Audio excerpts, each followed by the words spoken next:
Okay, guys, I'm going to cover the rest of the content as quickly as I can. You guys have just looked at the exemplar on page 38 for increase in demand. If you turn over the page, you have this now. This is another one of those demand and supply functions. It's a little bit more complex this time. We take it up a notch. So just in terms of what you can see, this is a market for fresh fish. You can see the initial demand and supply schedule in column 2 and column 3 against the given price per kilo in column 1. What is the equilibrium price? The equilibrium price, have a look for where demand and supply are the same, and you should be able to see there's a bit of a clue. It's given to you at £6. There's 220 demanded and supplied. That's our market clearing price. Now, in terms of this, ignore the information underneath. I forgot that there's a typo there. It's correct in your notes, and it's underneath the table. What happens if there's an increase in demand by 140 kilos? Now, I just want you guys very quickly to have a look at this. Okay, so if I take the initial price of £10, okay, and how much was demanded? Okay, so £100, 100 demanded at a price of £10. Now there's been an increase of 140. You can see that it's gone up to 240.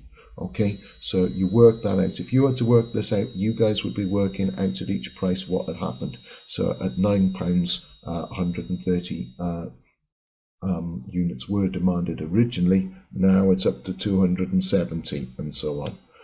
Okay, so just in terms of this, it's really important that we understand that. You guys might have to put in these figures yourselves.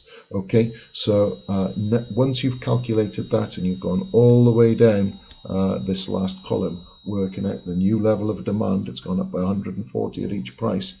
You're now looking for the new equilibrium. It used to be 220 units sold at a price of £6, but now we've got the new demand and the original supply, and you're looking for where those are now equal. Okay, now it should make sense to you, and you should be able to see quite clearly the clue. Obviously, it's in red. Okay, the price when there's an increase in demand is likely to lead to more goods and services sold, in this case fish, and it's likely to bump up the price. In this case it goes up to £8. Okay, so be conscious of that. Okay, there will be practice coming shortly. Now what I want you guys to do is on page 39 and 40, you guys now come and get the opportunity to do this yourselves. So the first thing you're going to do is you're going to draw in an initial equilibrium. Okay, let's assume this is for coffee. Okay, and you're told the scenario on top of page 40. Draw your original equilibrium in, and what happens when there's a decrease in demand for coffee due to fall in the price of tea.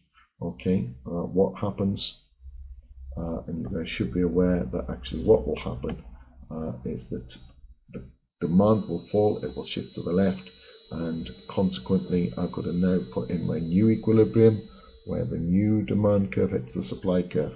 Okay, so draw that in, and you will find less traded at a lower price. Okay, what I want you to do is to write good economics to the standard of the exemplar, explaining what has happened using skills tips 1, 2 and 3. Once you've done that, you can see halfway down or a third of the way down page 40 there are a number of bullet points. What could have led the demand curve to shift left or inwards? What would lead to a fall in demand? Use your notes. If you're struggling, look at top of page 39. Those were the reasons there would be an increase in demand. The opposite is probably what's going to happen if there's a fall in demand. Try and give context to your answers. Okay, you guys, I'll pause the video and you guys will have a few minutes to do that.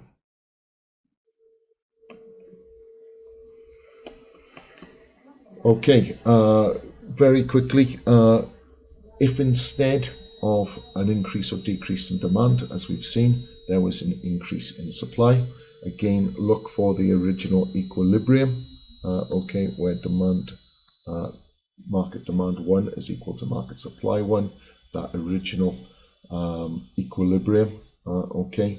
Now I can see there's a little typo from tutor to you here, okay, so you guys can cross that out.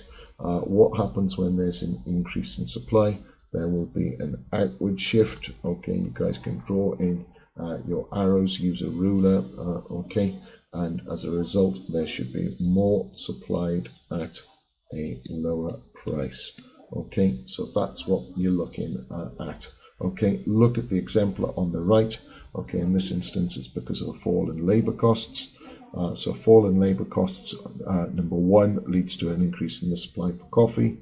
2, this is shown as a shift to the right of the supply curve from MS1 to MS2 as firms have lower costs per unit, and as a result they're prepared to supply more coffee at each price. This puts downward pressure on prices, and this continues until a new lower market equilibrium price is reached at P2 and quantity traded rises from QE to Q2. Okay, have a look at reasons at the bottom of the page, page 40, of why supply might increase.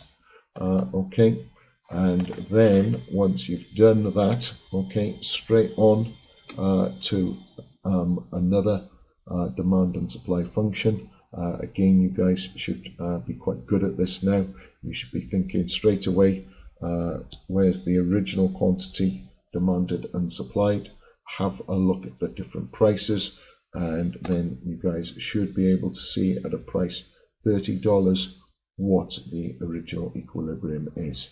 Now, in this instance, we're told that market supply is going to increase by 900 tons at each price.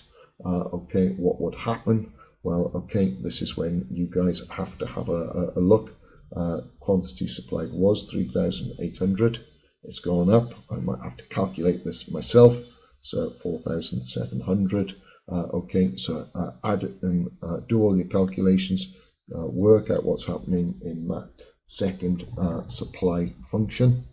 And what are we looking at now this time? Okay, quantity supplied is increased, but we will now, to get the new equilibrium, we will be looking at the new supply and the original demand. Okay, and we need to look for where, for what has happened to the equilibrium price and quantity traded. Where will the new equilibrium be? Where? What price at what quantity traded? Okay, originally it was 30. The original equilibrium price was $30 per kg, selling 3,000 units. Now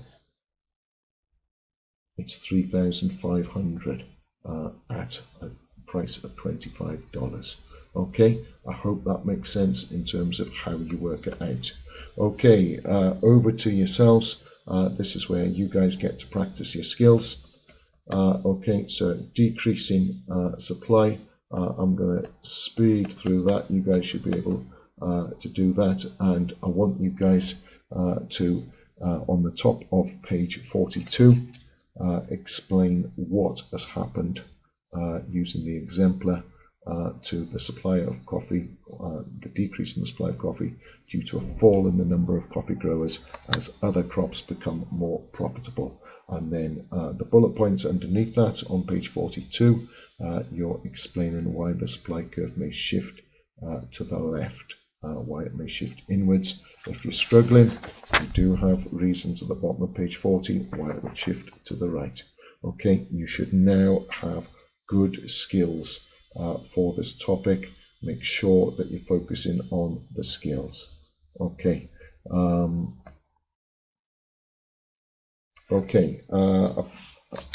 Incorrect page number here.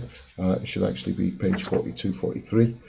Time for you to have a really good go at a past paper question that is a little bit more challenging than anything that you've seen so far. Have a good read of the scenario, but before that there's a skills tip.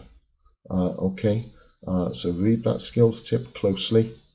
Draw in what you think has happened in the situation. It's the market for cycle helmets. and as a result of an increasing number of serious accidents involving cyclists, firstly, the government makes the wearing of cycle helmets compulsory. Is that going to impact on demand or supply? And secondly, at the same time, reduce the rate of VAT on cycle helmets. Again, does that impact on demand or supply? There will be two shifts, and you're asked to adapt the diagram to discuss whether the policy changes are likely to increase or reduce the price of cycle helmets. Proper challenge. Good luck.